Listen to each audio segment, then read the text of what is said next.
Hi കൂട്ടുകാരെ, നമുക്ക് പെട്ടെന്ന് എളുപ്പത്തിലൊരു രസം ഉണ്ടാക്കാം.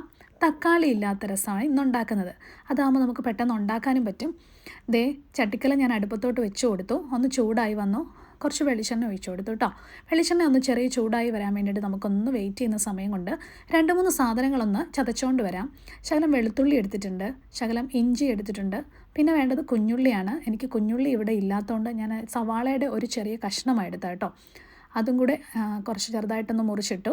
പിന്നീട് ഞാൻ മല്ലിയില ഇട്ട് കൊടുത്തിട്ടുണ്ട്. മല്ലിയുടെ ആവശ്യമുണ്ടെങ്കിൽ ഇട്ടാൽ മതി. അതിൻ്റെ ആ ഒരു ടേസ്റ്റ് ഇഷ്ടമുള്ളവർ ഇട്ട് കൊടുത്താൽ മതി കേട്ടോ. രസത്തിന് മല്ലിയിലയുടെ ഒരു ടേസ്റ്റ് വരുമ്പോൾ കുറച്ചുകൂടെ നല്ല ടേസ്റ്റാണ്. പിന്നെ ഞാൻ ഇതിനകത്തൊരു സാധനം കൂടി ഇട്ട് കൊടുക്കാൻ പോകുന്നുണ്ട്. എന്താണെന്നല്ലേ, ജീരകം. ചിലർക്ക് ഈ ജീരകം ഇട്ട് ശീലം ഉണ്ടായിരിക്കും, പക്ഷേ മിക്കവരും രസത്തിനകത്ത് ജീരകം ഇടുന്നുണ്ടാവില്ല. പക്ഷേ ജീരകം ഇട്ടൊന്ന് രസം ഉണ്ടാക്കി നോക്കുക കേട്ടോ. നല്ലൊരു സ്പെഷ്യൽ ടേസ്റ്റാണ്. അപ്പോഴേക്കും നമ്മുടെ വെളിച്ചെണ്ണ നന്നായിട്ടൊന്ന് ചൂടായി വന്നു.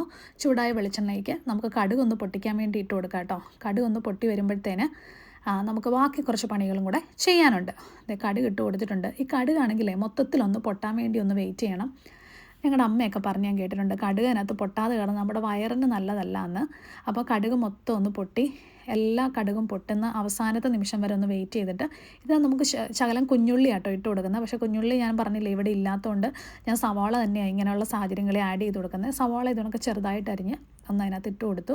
ആ സമയം കൊണ്ട് നമ്മളൊരു നാരങ്ങ വലിപ്പത്തിന് പുളി ഒന്ന് വെള്ളത്തിലിട്ട് വെച്ചിട്ടുണ്ടായിരുന്നു. ഞാൻ ചെറിയ ചൂടുവെള്ളത്തിലിട്ട് വെച്ചു കേട്ടോ. അപ്പോൾ പെട്ടെന്ന് പുളി അങ്ങ് ഇറങ്ങി അതങ്ങ് അലിഞ്ഞ് കിട്ടിക്കോളും. അതുകൊണ്ട് ചെറിയ ചൂടുവെള്ളത്തിൽ തന്നെ ഇട്ട് വെച്ചത്. ആ പുളി അങ്ങനെ ഇട്ട് വെച്ചു. ആ സമയം കൊണ്ട് നമ്മൾ ചതച്ചെടുത്ത സാധനം നമ്മൾ ഈ എണ്ണയ്ക്കകത്തോട്ട് ചേർക്കാനുള്ള സമയമായി. ഇത് നല്ല പച്ച കളറിൽ തന്നെയാണ് കിട്ടിയത്. ആ മല്ലിയിലയുടെ പച്ച കളറില്ലേ, ആ പച്ച കളറിലായിട്ട് കേട്ടോ. അതും കൂടെ ഞാൻ ഈ എണ്ണയ്ക്കകത്തോട്ട് ഇട്ട് കൊടുത്തു. ഈ ചേർത്ത സാധനം ഈ എണ്ണയ്ക്കകത്ത് കിടന്നിട്ട് ഒന്ന് കളറൊന്ന് മാറി ഒന്ന് വഴണ്ട് വരണം. ഇപ്പോൾ ഇതിൻ്റെ കളർ കണ്ടില്ലേ, ഒരു നല്ല പച്ച കളറാണ്. ഇതൊന്ന് വഴണ്ട് വരുമ്പോഴത്തേന് ഈ കളറൊന്ന് മങ്ങിയിട്ട് ഒരു ലൈറ്റ് കളറാകും.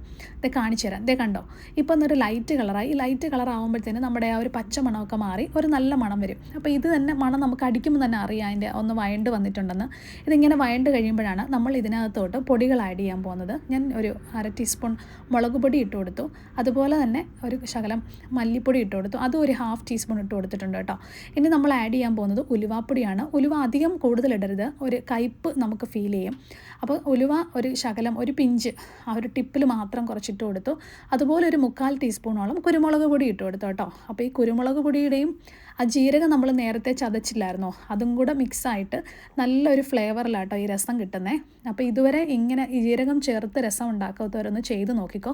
നല്ല അടിപൊളി ടേസ്റ്റ് ആയിരിക്കും, വയറിനും നല്ലതായിരിക്കും കേട്ടോ. അപ്പോൾ വെറുതെ ഇതിങ്ങനെ കുടിക്കാനും നല്ലതാണ്.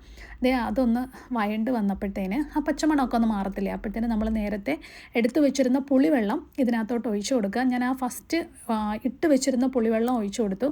പിന്നീട് കുറച്ചുകൂടെ ഒന്ന് പുളിവെള്ളം കൂടെ ആഡ് ചെയ്ത് ബാക്കി പുളിവെള്ളം കൂടി ഇതിനകത്തോട്ട് ആഡ് ചെയ്ത് കൊടുത്തു കേട്ടോ. എൻ്റെ ഈ ചട്ടിക്കലം നിങ്ങൾക്ക് ഓർമ്മയുണ്ടോയെന്ന് അറിയില്ല. ഞാൻ കഴിഞ്ഞ ദിവസത്തെ വീഡിയോയ്ക്കകത്ത് ഈ ചട്ടി മയക്കുന്നതിനകത്ത് കാണിച്ചപ്പം ഒരു ചട്ടിക്കലത്തിനകത്ത് മയക്കാൻ വേണ്ടി വെള്ളം ഒഴിച്ച് വെച്ചിട്ടുണ്ടായിരുന്നു. ആ ചട്ടിക്കല കേട്ടോ. ഈ ചട്ടിക്കല ഞാൻ യൂസ് ചെയ്യുന്നത് ഇതുപോലെ രസം ഉണ്ടാക്കാനും മോരുണ്ടാക്കാനും ഒക്കെയാണ്. അപ്പം ഒരു 1/4 ചട്ടിക്കലത്തോളം രസമുണ്ട്. നമ്മൾ ആവശ്യത്തിന് ഉപ്പും കൂടെ ആഡ് ചെയ്ത് കൊടുത്തു. ഇനി നന്നായിട്ടൊന്ന് തിളച്ച് വരട്ടെ. തിളച്ച് വരുമ്പോൾ നമ്മൾ അവസാനം ഒരു സാധനം കൂടെ ആഡ് ചെയ്ത് കൊടുക്കും. എല്ലാവർക്കും അറിയാവുന്ന സാധനം തന്നെയാണ് കേട്ടോ, സ്പെഷ്യലായിട്ടുള്ള സാധനങ്ങളൊന്നുമല്ല. നമ്മൾ രസത്തിന് സാധാരണ ഇട്ട് കൊടുക്കുന്നത് തന്നെയാണ്. അപ്പം ഈ ഒരു രസം ഇങ്ങനെ ഞാൻ തിളച്ച് കഴിയുമ്പോൾ ഇങ്ങനെ വാങ്ങി ഇതിവിടെ മാറ്റി വെച്ചേക്കും. ഫ്രിഡ്ജിലോട്ടൊന്നും വെക്കാറില്ല. ഒരു 3 ദിവസത്തേക്ക് ഇത് തന്നെയാണ് കേട്ടോ. അപ്പോൾ തിളച്ച് വന്നു. ഈ നല്ലപോലെ തിളച്ചതിനകത്ത് നമ്മൾ ഇച്ചിരി കായപ്പൊടിയും കൂടെ ആഡ് ചെയ്ത് കൊടുക്കും. അതും കൂടെ ആഡ് ചെയ്യുമ്പോൾ നല്ല രസത്തിൻ്റെ ഫ്ലേവറും വന്നു. ഇനി നമുക്ക് കുറച്ച് മല്ലിയിലയും കുറച്ച് കറിവേപ്പിലയും കൂടെ മുകളിലിട്ട് കൊടുക്കുകയാണെങ്കിൽ നല്ലൊരു ഫ്ലേവറുമായി. അപ്പോൾ അടിപൊളി രസം ഇവിടെ റെഡി ആയിട്ടുണ്ട്. അപ്പോൾ എല്ലാവരും ഉണ്ടാക്കി നോക്കിയിട്ട് എങ്ങനെയുണ്ടെന്ന് പറയണേ. അപ്പോൾ ടാറ്റാ.